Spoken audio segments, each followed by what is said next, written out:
Okay, just give me 1 minute. I'm going to get that up the top.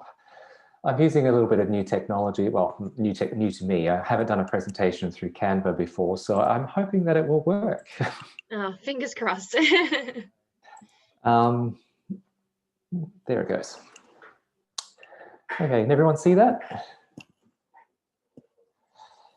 Yeah, looks good. Okay, well, thank you. Thank you. I'm ready to start recording if you are. Yep. Very good. Very good. So, well, welcome to the masterclass here on where customer service meets counselling practice. I'm assuming that most people who are connected to this particular presentation is a counsellor or in some kind of counselling capacity, either in private practice or working for somebody as a counsellor. So I guess what I want to do tonight is just to give a little bit of a little bit of a sense of where this idea of customer service meeting counselling practice came from. And then I want to just pose some questions that some of which might seem particularly obvious. That might have some very obvious answers, but I want to explore them in a little bit more depth, because what I feel that is going on within counselling practice is that a lot of people are missing things about the way that they work that might actually be really, really useful. So by all means, contest with me about what it is that I'm trying to say. Let's have some robust debate about what's going on and how this all works, and just looking at this whole issue of customer service and counselling practice. So that being said, let me just sort of get a little bit about me. I've been in counselling practice for about 12 years, and yeah, so I started off working in a job services area and working with people who are long-term unemployed, and then moved into a community services role that was focusing specifically on providing counselling to people from a low socioeconomic background. And then I launched into my own private practice about 7 years ago, and that's been a whole journey in itself. Now, prior to going into the counselling practice, I worked for a hospitality organisation for 5 years. It was very large, had about 10,000 employees when I first started working there, and had a whole range of different things that it offered. And so it had entertainment, it had food and beverage things, had a whole merchandising, all that kind of stuff. So it was very large, had casinos, quite a range of things. I was working in human resources, and the last couple of years that I was in that organisation, I was actually in the business training side of things. And one of the things that we did was we worked with new hires that were coming into the organisation to do some initial training around customer service, and then to support the various departments within the organisation with issues around training people in how to provide effective customer service. So I've sort of come into the counselling space with a little bit of this background here about the customer service side of things. And so when I was going through my counselling practice, we talked a lot about hospitality and how hospitality was an element of the counselling process. So I want to kind of see if I can weave those things together and see if we can find out where they interface. Now, I'm just curious the people who are attending here to have a conversation about, when you hear the word customer service, what's your first thought? What is it that you immediately start thinking about? So you're welcome to turn on your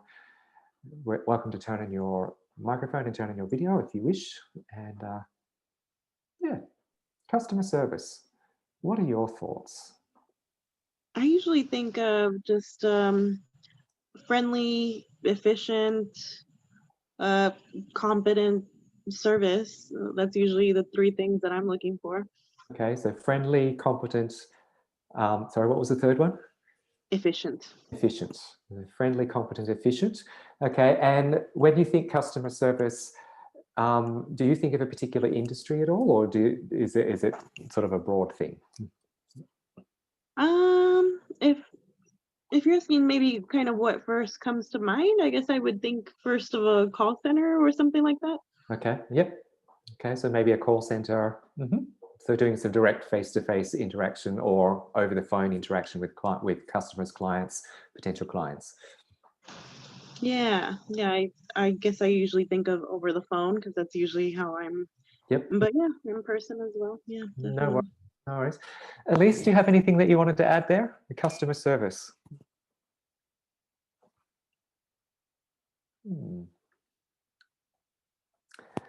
Okay, so let's just move on and just look at this whole thing of customer service here. Okay, is customer service relevant to counselling practice? And this is the primary question that I want to raise with through this masterclass. Is it relevant to counselling practice? Sometimes we may have the impression as therapists that, hey, I'm a therapist. I don't have to worry about customer service. And I want to challenge that and ask the question, like, do we need to be concerned with customer service? Now, Nancy, you've given some fantastic words there about friendly, efficient, and I lost the third word again. Friendly, efficient, and competent. So those three things, are they relevant to counselling practice? So we're just going to ponder that, and we're going to come back to this question again at the end, and we'll kind of see where it goes. Okay, so moving to the next slide, if I can work out how to do that. Aha. Okay, so a quick definition of customer service is every attempt you make to create a positive experience for your customer. And I think I've gone too far here. Yep, I definitely have. Okay, so question number 2 that I want to ask is like, who are your customers? As a therapist, who are your customers? If we're going to be providing some kind of service, who are we serving? And this is an interesting question. So what are your thoughts? What are your thoughts? Who are your customers? If you are a therapist or you're working in a therapeutic role, who is your customer? Is it as simple as your clients are your customers? Okay, that's certainly one thing, yes. So the people that pay you to do therapy, certainly, they are your customers. Are there any other customers involved? Now, I'm going to introduce something that we used to do in the hospitality training thing. That was this idea of internal customers and external customers. Now, external customers are the customers who pay you to do something for them or with them. So I mean, in the hospitality context that I worked at, they were the people who came in to use the hotels, the people who went and bought the tickets to the entertainment, the people who went and had meals at the restaurants, the people who played in the casinos, those kind of things. Those were the external customers, and those were the ones where money exchanged hands most of the time. So it was like money exchanged hands and a service was provided. Now, the internal customers were the behind the scenes people in that whole interaction. So you have, say, the hotel context. At the point of payment, you're having the clerks and all the people that are checking people in, and the porters that are carrying their luggage and so on. But the internal customers were the ones that actually did the behind the scenes thing. The housekeeping people who kept the rooms clean, made sure that everything was supplied for the people who had paid for the rooms. The people who serviced all of the appliances like the air conditioning, the heating function, the people who made sure that the locks on the doors worked. All of those kind of things were the internal customers, and those internal customers had a relationship with the people who were dealing directly with the external customers, and it was their behind the scenes work that supported the service that was provided to the external customers. So the people that were working with the external customers also were working with the people behind the scenes, and they needed to have a relationship with both to be able to provide effective service and efficient service as well. So if we think about private practice, do we have internal and external customers as I've defined it?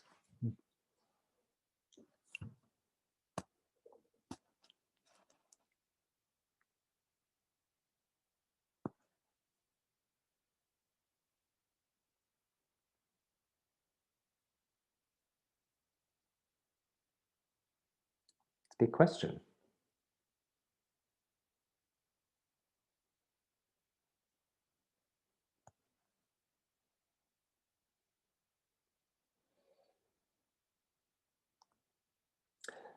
So the possibility is that our external customers are the clients who come to pay for therapy. But who are the people behind the scenes that enable us to provide that service? I'd suggest one of them might be, if you're in private practice, the person that you rent the room from. One of them might be the people who make sure that the lights stay on. Maybe it could be your phone provider. Those are kind of internal customers that support your business. The people who make sure that your website stays up and running. All of those things could be potentially internal customers there. And if we have bad relationships with our internal customers, then it makes our job more difficult in providing good service to our external customers. So it's just something to have a think about. Any thoughts or comments about that?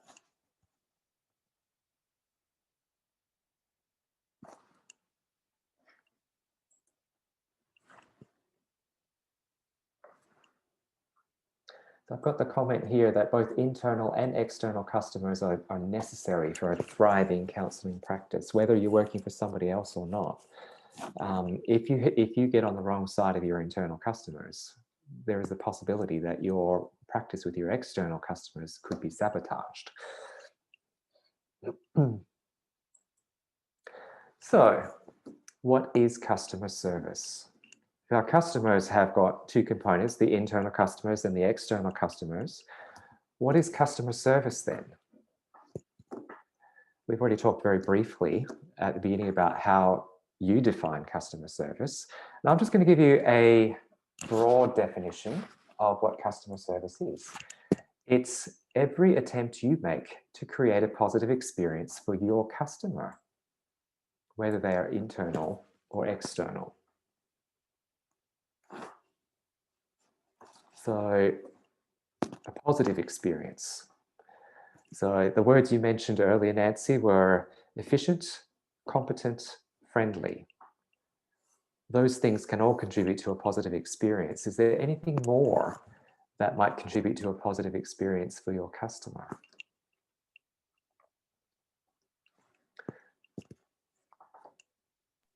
And that's really... I can't think of any at the moment. Those are usually the big ones that I'm after.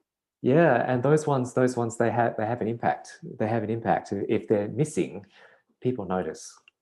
They're not necessarily aware if they're present, at least not directly aware, but they feel the effect. They feel the effect. Okay, so every attempt you make to create a positive experience is your customer service. So does who you serve change how you serve? Is a question that I want to throw out at. It's like, does who you serve change how you serve? So if it's an internal customer who doesn't actually pay you any money and may actually take some of your money, do you serve differently than somebody who actually does pay you money? I think yes. Okay, in what way? In what way? What's the difference between the two? Well, I'm just thinking that sometimes you have to have a good old argument with the phone company who's maybe charging you too much or something of the sort, and someone who's paying you, maybe you try to be a bit nicer to them. Okay. And so you might actually be a bit more assertive in some ways with an internal customer than with an external customer. Is that what you're saying? Yeah, I would say so. Okay, so possibly assertive.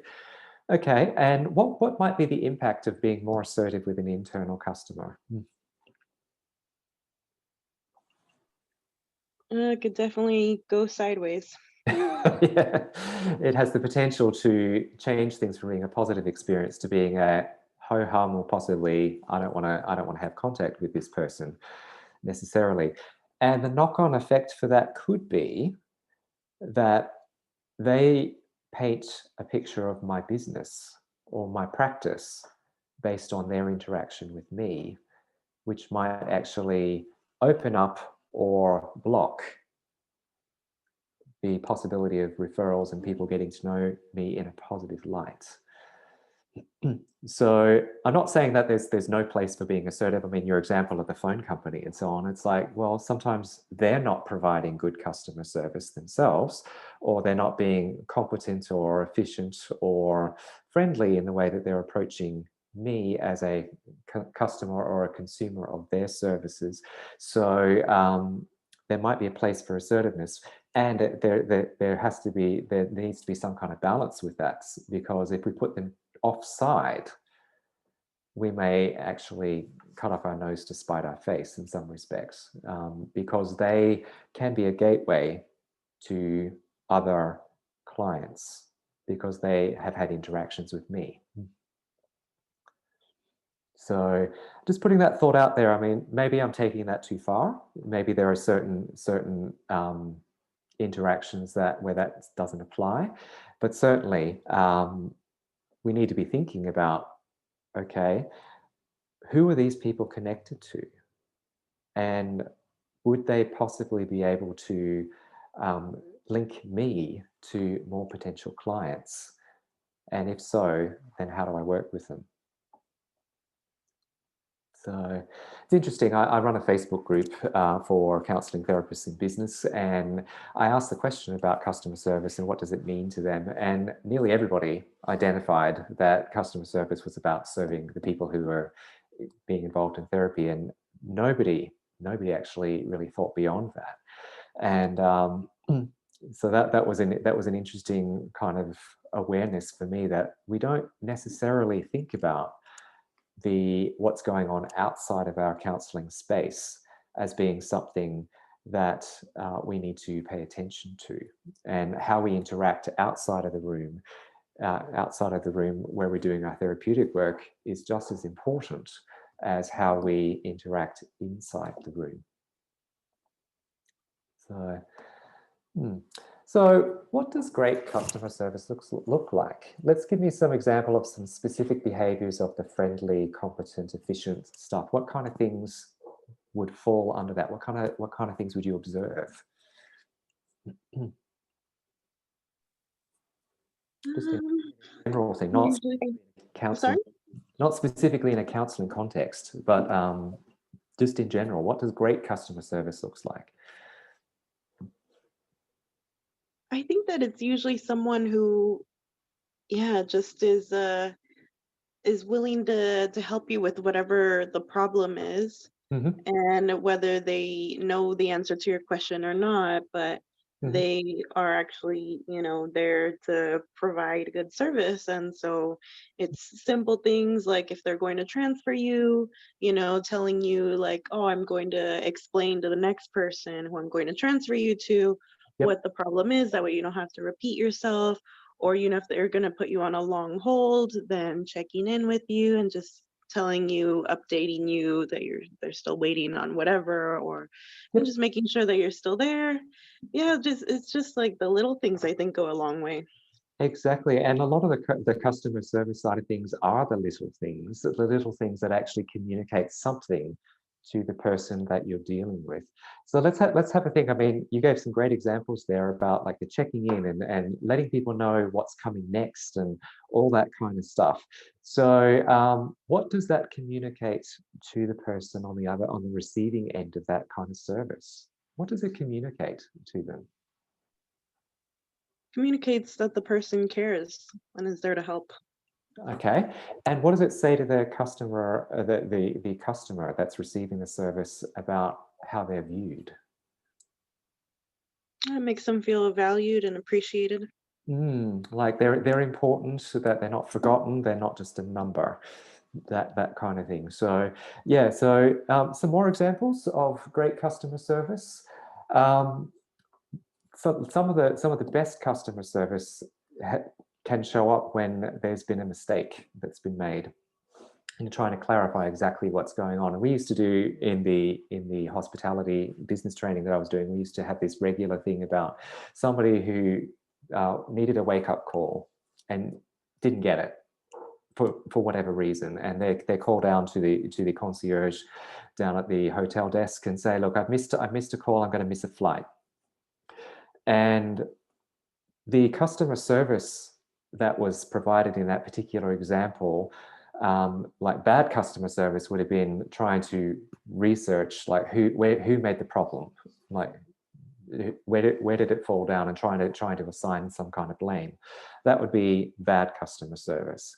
But the good customer service basically didn't even go down that route at all. It basically said, you're going to miss your flight. What can we do to help you with that?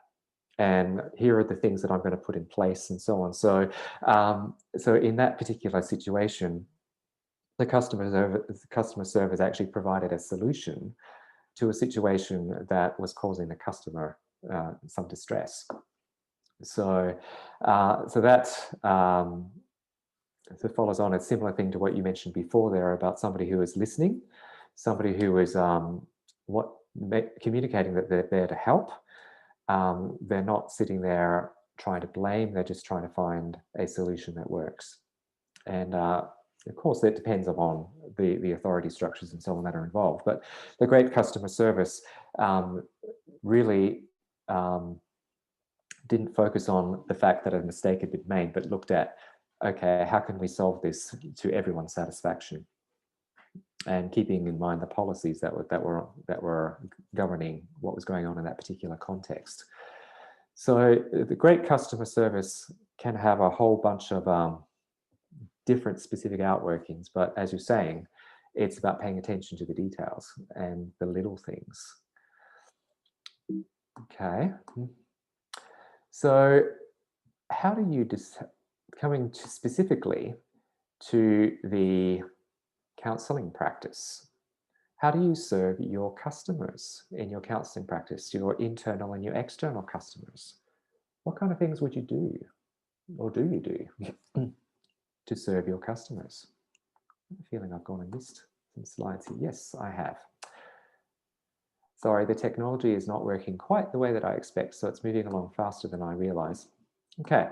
So essential components of great customer service include, and these are the things that if they're not present, the customers will disappear, and so does your practice. So I think we've already touched on a good number of them.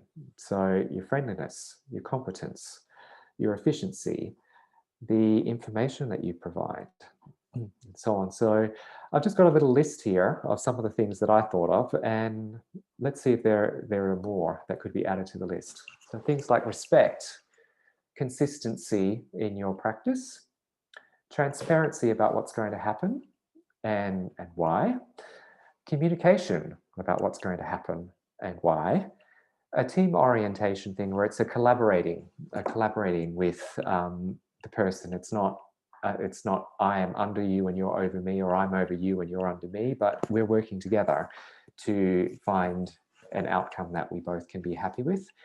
And an awareness of what the customer is experiencing. So my wife works in an aged care organisation, and one of the things that she notices that she's doing quite a lot, she's in the finance area, and she works with the internal customers mostly because she doesn't deal directly with anybody who pays any money. So, and she finds that a lot of what she's doing is actually just checking in with the managers that she works with about what's actually going on for them, and then being able to tailor her advice around their finances based on what they tell her. So, so there's this whole thing of actually finding out what it is that is the real need or the real issue that's going on, and how it is that you might be able to contribute to a positive experience for them, even if things started off badly to begin with. So yeah, so that awareness of customer experience is really, really, really important. Okay, I'm going back again. So, so the awareness of customer experience. Is there anything that you would add to that list at all?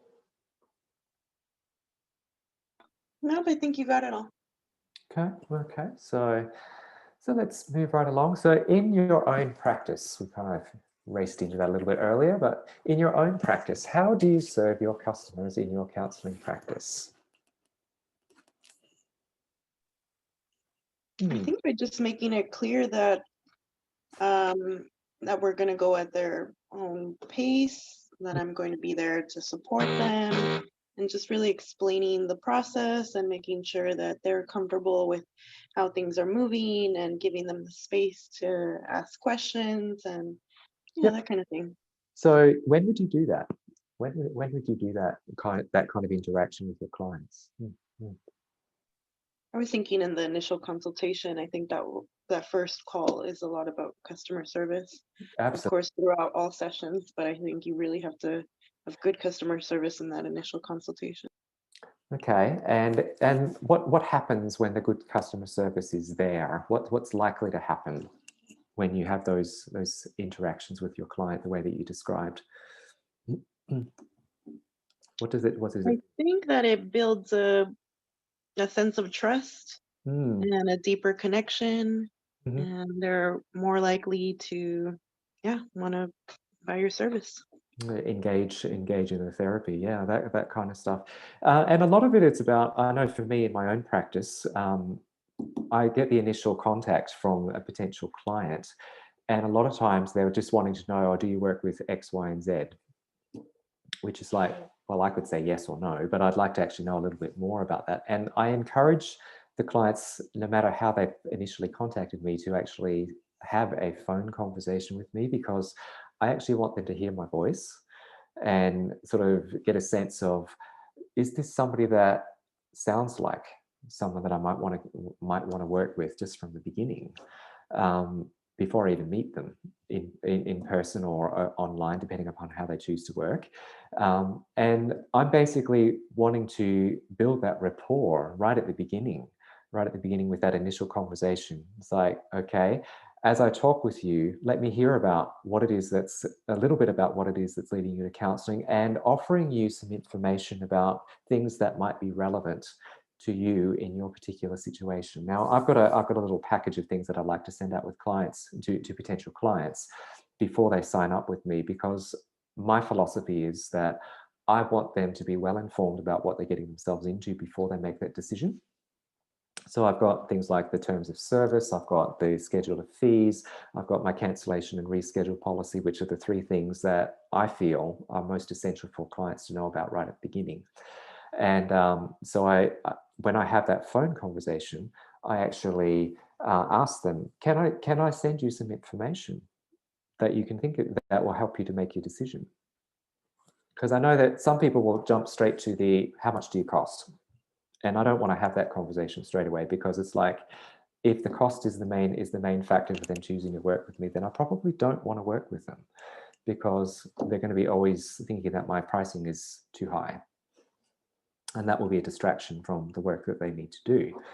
So, so I'll have if they ask the pricing question, I will sit there and I'll say, look, this is how I work. It depends upon what it is that you're asking for as to what the pricing will actually be. So, and I talk about my own package system that I use, and how I have an initial session with my clients to determine if we're the right fit, and that's a longer session than I would normally offer.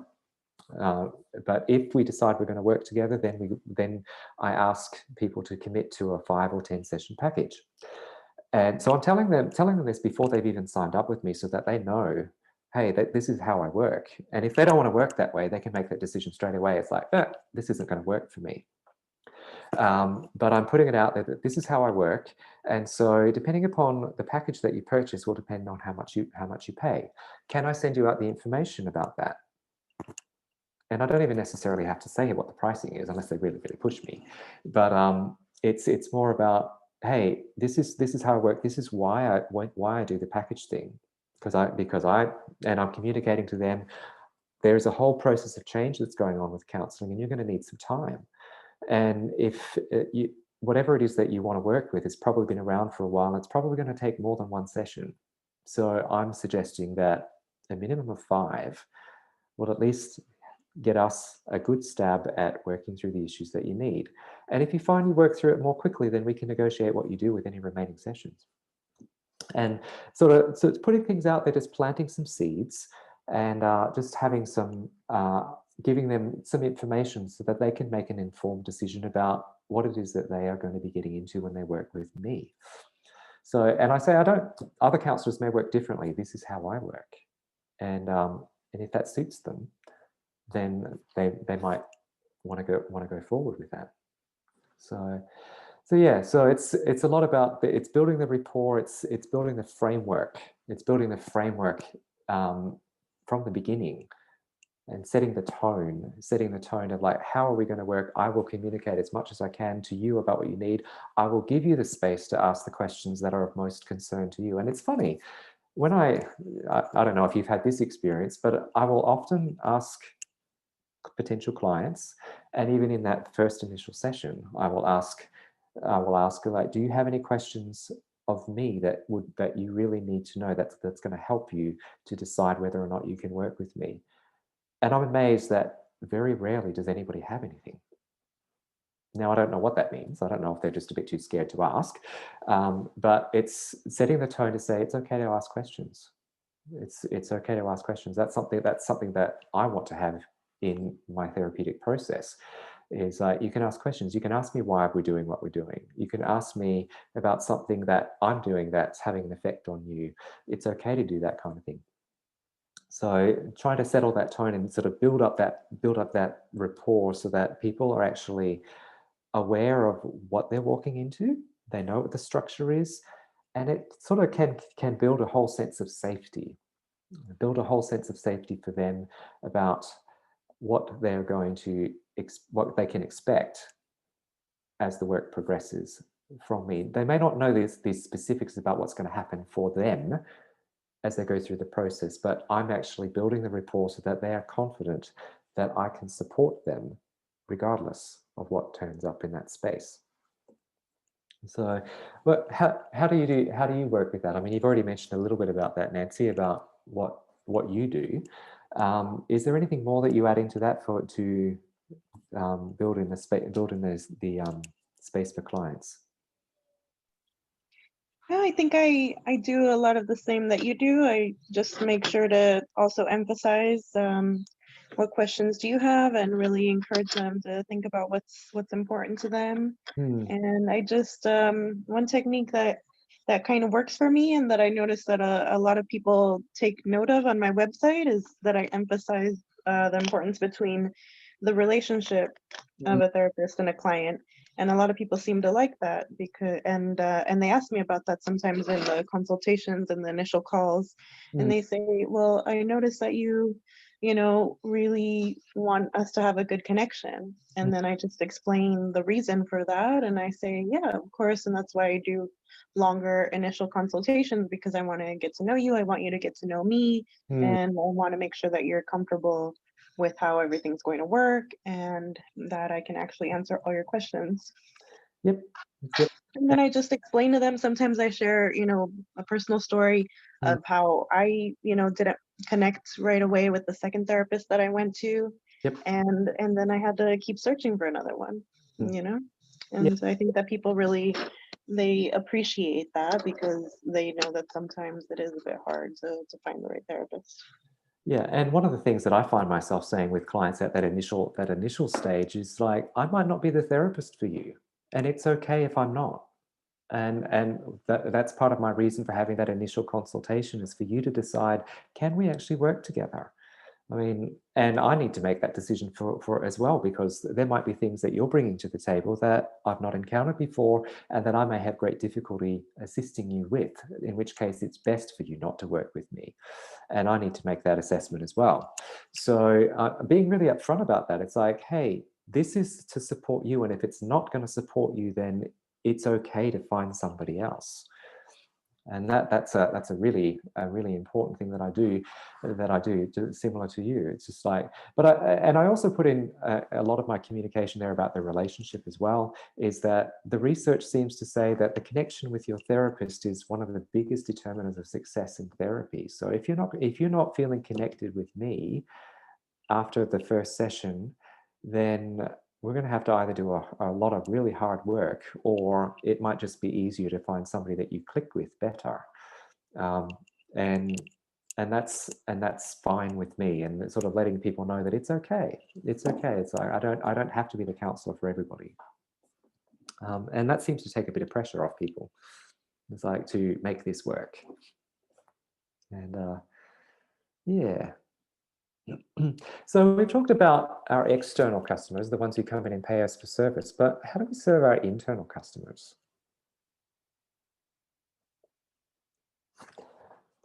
I mean, our internal customers essentially are the people who could be the source of referral.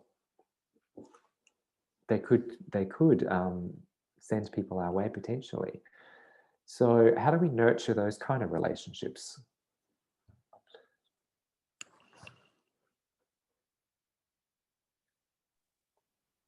Maybe just as simple as asking about that person's day, doing check-ins, saying hello in the hallway, depending on what the dynamic is. I work completely online, so I'm struggling to think of too many internal customers I would deal with besides my phone or maybe internet or that kind of thing. But yeah, let's just be nice and friendly. What about networking? Oh yeah, definitely. I do a lot of networking, Okay. and yeah, I do a lot of networking and just connecting with people online and scheduling chats, and Yep. yeah, always just posing it as I want to see how we can support each other, and coming from a place of not what I can get out of that person, but how we can help each other, how I can help that person, and if something comes up, if I see something that could benefit that person, then always sharing it, but always coming from a place of helping people. Yep. So, and I'm hearing that very much there, is that the networking is the side of things that I think a lot of therapists are a bit scared about because they feel like it's got to be a salesy thing, but actually it's not. It's a customer service thing. So it's like, here it is. I'm letting you know what I have to offer, and I'm curious to know where you're at to see if I can support you in any way, shape, or form. And that might be free service or paid service. It could be either. But it's just that whole sense of like, I'm looking out for you and I want to support you and make sure you're doing well.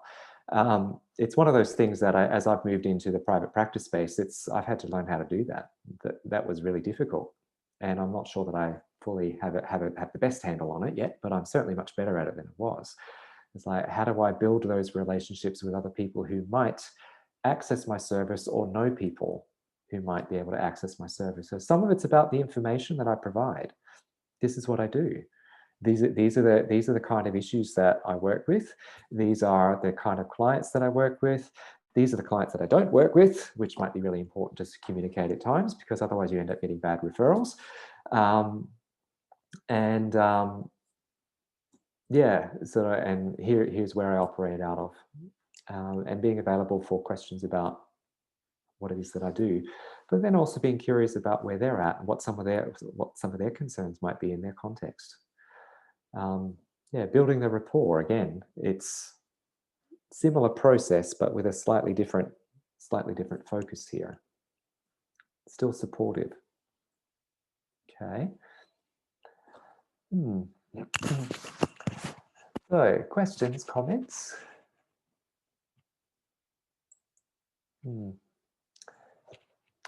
So I'm nearly at the end of my presentation here. I've got one more slide after this. So is customer service relevant to counseling practice?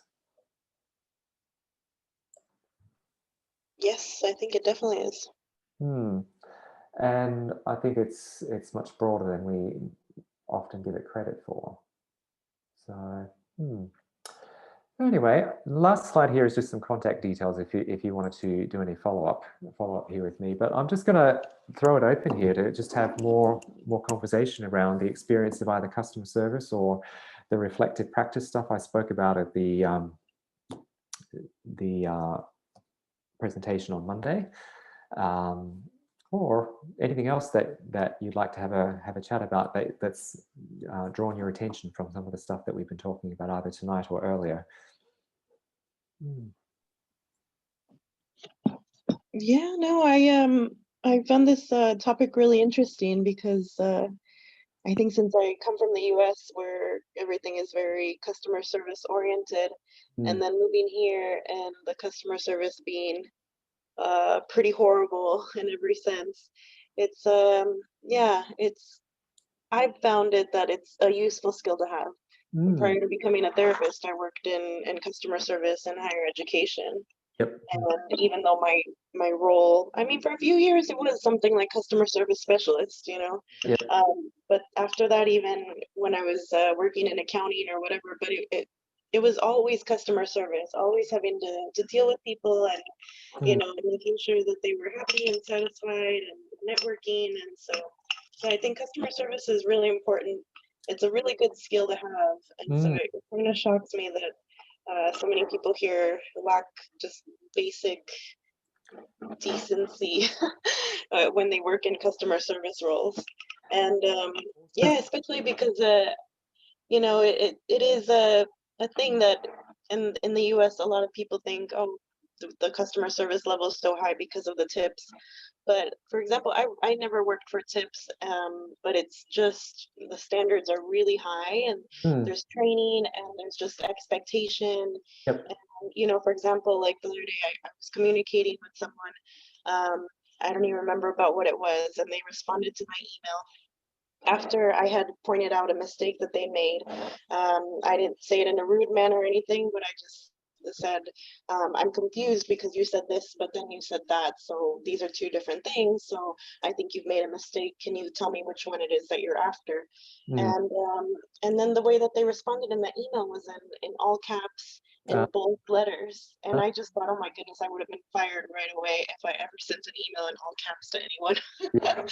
You know, it's about etiquette and it's just considered really rude to put an email in all caps. And I just thought like, wow, but also just it's just being decent that you don't yell at someone. You know, that's essentially yelling at someone over email. So I mean, I had training not just face to face, not just over the phone, but even over email. And everything had to be really professional. And Yep. yeah, there's just such an emphasis on actually providing good customer service. So yeah, and I think that that's a good skill to have, especially as a therapist, And, and how to get a sense as well of where your client is at, what they're thinking, and yep. how they're finding the service and that kind of thing. Yep. So, and you raised an interesting point there about with a lot of therapy actually moving more into an online space. There's different nuances there around if you're doing video conferencing, how do you set that up in a way that provides that sense of hospitality and safety? But then also, how do you send your email communications?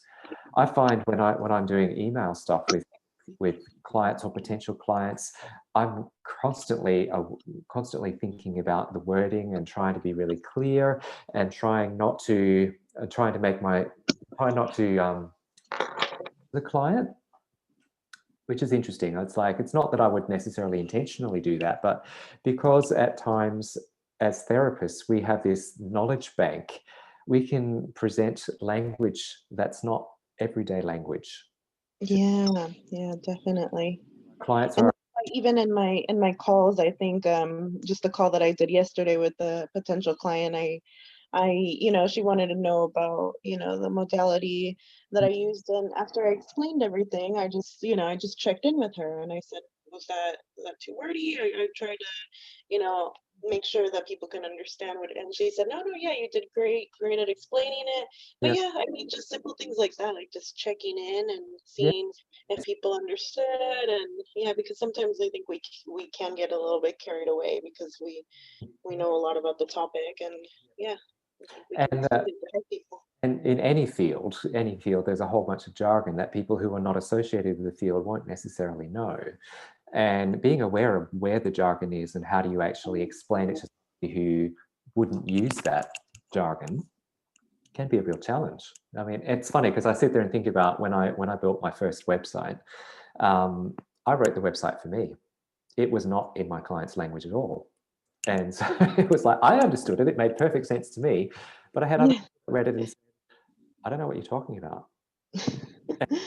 And Yeah. I did a review of a therapist website recently where they talked about they were interested in doing existential and humanistic approaches. And I'm sitting there going, if I'm a client, I have no idea what that means. It's kind of like, as a therapist, I have a sense of what that might mean. But as a client, it's like, not part of my everyday language. I don't talk about existential humanist philosophy on a regular. So I need to actually work out how do I need to explain it in the website, first of all, and then if I do, how do I pitch it in a way that's actually easily accessible to the average person who's going to read this material. And that's really interesting, because it's like I have a connection on LinkedIn that I asked what I thought was a simple question, and he's very very highly degreed, shall I say, and I got this answer back that was like paragraphs long, and it was filled with jargon, and I'm sitting there going, I've missed a whole chunk of this conversation here. I don't know what you're talking about. And I thought I was asking this question, but you're answering something else and using terminology that I don't even know what you mean by that terminology. And asked for clarification, I got it again. It's like, better off, so I kind of abandoned the conversation altogether. But I'm sitting there going, wow, if you were a therapist and you were speaking like that to me, I would be totally lost and I wouldn't know. And I think it was my fault that I didn't understand. And yeah, exactly. it's kind of like, we need to be pretty careful with that. yeah. So it's the whole thing of like making sure that my language is accessible to the people that I'm working with, that they understand what it is that I'm doing and why, and putting it in language that makes sense, and then checking in. That whole issue of feedback is really, really important. It's like the checking in of like regularly checking in. How are things going for you? What's happening for you right now? Is there something that needs to be different? Yeah, no, I think that is important. And Yeah. I was just gonna say that I think that we shouldn't always assume as well that they won't know, what we're talking about if we use therapy jargon, because I've had some clients that are very switched on, and they know all about cognitive behavior therapy, and Yep. they've done their own research and read all kinds of books, listened to podcasts, and so I think we also have to be careful to do these check-ins so that we don't dumb things down too much if they're at a level where where we need to maybe be explaining a bit more what we're doing, if that's more what they're interested in. Yes, yes. So again, it's that whole like getting the feel for where the client's at. What is it that they really want to know, and asking them, like, after you have attempted to answer the question, did that answer your question, or is there something that's not clear, and not making the assumption that it's clear.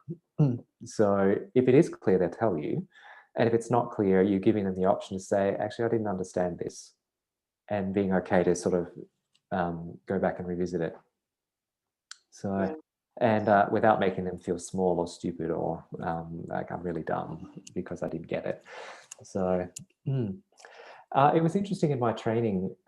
We had this term that we used, and I don't know if you would have encountered it in yours, but this thing about dethroning of self. And it was this whole thing about recognizing that as a therapist, I'm actually in quite a powerful position with somebody who's coming in a very vulnerable state. And so because of my role as a therapist, people are more likely to take on board what I say and give it more weight than if I wasn't a therapist and was giving them similar kind of information or options or suggestions.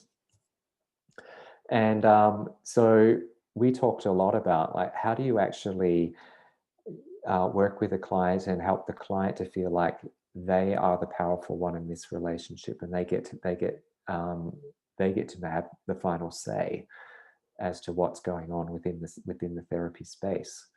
So, and we talked about, I find that I have conversations with my clients in that initial introductory session very much around, you're the expert on your life.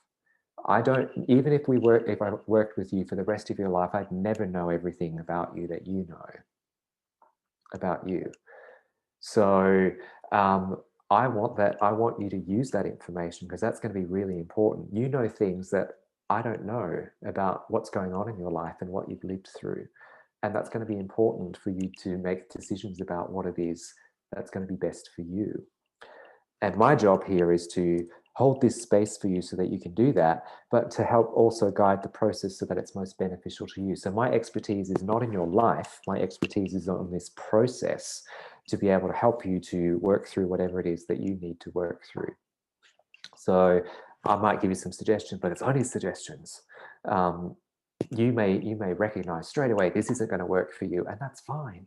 That's absolutely fine. You can say that this isn't going to work for you, and we could explore how you know that, if that would be useful. But it's in the end, if it's not going to work for you, it's not going to work for you. So let's not belabor the point and try and make you do something that you know is going to fail. So, and sort of setting those things up and having that two-way give and take type of thing is like, here's my role, here's your role, and trying to bring the power thing onto a more equal level. It has been really, really important for me to set up the rapport with the client. It's like, this is ultimately about you, and it's your choices that matter here, and it's not about me telling you what you need to do. And I have so many clients that come in thinking that that's what I'm going to do, and they're quite surprised. Oh yeah, definitely. I come across that all the time too. And so sometimes when I can tell that a client is very nervous about this call, and that it took everything that person has to even make that initial call, or they're very nervous about starting therapy, have never been in therapy, I like to make sure that they first that they're comfortable, Yep. and that they know that it's a safe space to talk to me. Yep. But after that, then I do ask them, what do you know about therapy? What do you think that it is? Mm. And just make sure that they know that I'm not, going to be the one telling them what to do, and I'm not an expert on their life, and that I'm just there to guide them. Yes. Because I think there is this misconception still that we are there to provide advice and to tell them what to do and what not to do. Which I think it comes out of the whole medical stuff. It's like you go to a doctor and the doctor does tell you what to do. Yeah, especially when they're coming referred from a GP, Yeah. Oh, well, the GP told me to come to you, and then they come with the expectation that we're going to tell them what to do next. Yep. Yeah. And so there's a lot of educating that needs to go on in that initial session to build it and make it safe. One of the things, I'm glad you raised that point about people's understanding of therapy, but one of the things that I like to ask is, have you experienced counseling before? Because that's a really useful question. If they've had an experience with counseling before, I want to know what worked for them and what didn't work for them. And I tell them straight away, if there was something that didn't work in your last counseling experience, I want to know that so that I don't end up replicating it. Because if that didn't work for you the last time, it's not going to work for you in this situation either. So there are lots of other possibilities of strategies. So if there's something that you know is not going to be helpful, let me know so that I can avoid it and make sure that this process doesn't go there. And by the same token of people who have never done therapy before, it's about this as acknowledging the courage it took to actually reach out for help and saying, it's like, I don't take that lightly. And I'm sure you've tried lots of things already, and that haven't got you to where you want to go. And that's okay. I'm here to support you. And I also talk a lot about, I use the picture of the driving things, like you're driving this process, you're the driver, not me. So you tell me where it is that you want to go, and we'll see if we can find a way to get you there. And I also talk about how this process is, I lost my train of thought here. So the driving metaphor is something I use quite a lot with my new clients. That metaphor. Sorry? I like that metaphor. I might steal that one. Yeah, by all means. It's because it's just kind of like I'm here for the journey. I'm here for the part of the journey. Oh, and I also tell them, that's the other thing that I want to tell them, is like, I want you to get to the point where you don't need me anymore. So I'm communicating that right from the beginning, that I have no expectation that this is going to be long term. It can be. I don't know how long it's going to take, but I want you to come to a point where you can say, I don't need to do this anymore. And that's something that a lot of clients, I'm not sure if it's that they don't think about it, but I think they kind of expect I'm feeling bad. I've been feeling bad for a long time. It's going to take me a very, very long time, and I'll be working with you forever. And I want people to feel like, hey, this is the support for the short term. And short term for you could be several weeks, it could be several months, it could be a couple of years. I don't know how long that's going to be, but there is going to come a point where you don't need me anymore.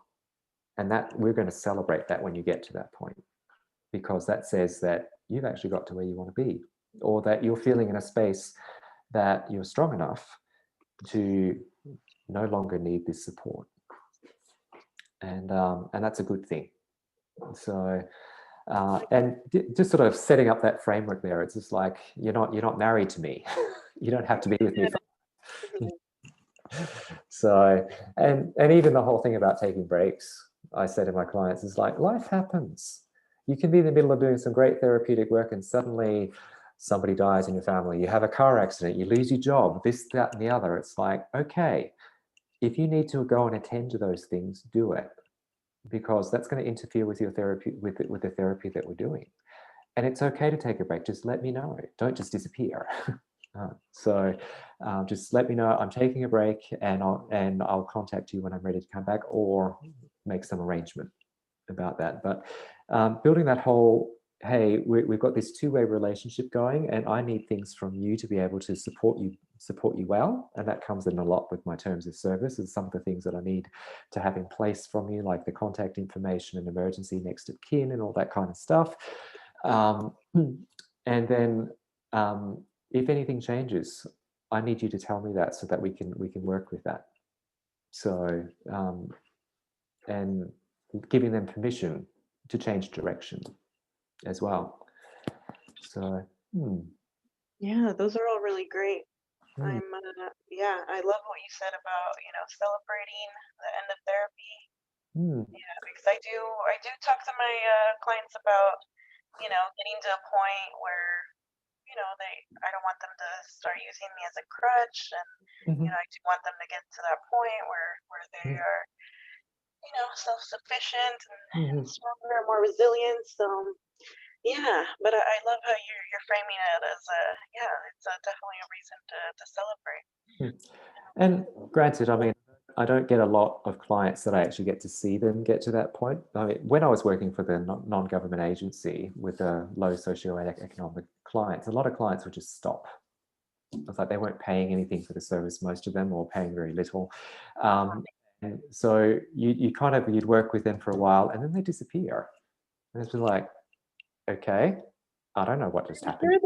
I feel like you're doing a good job in getting those retention numbers up by even having that conversation of, we're in this together, and how you were saying about if you need to take a break, if life gets in the way, but just communicate with me.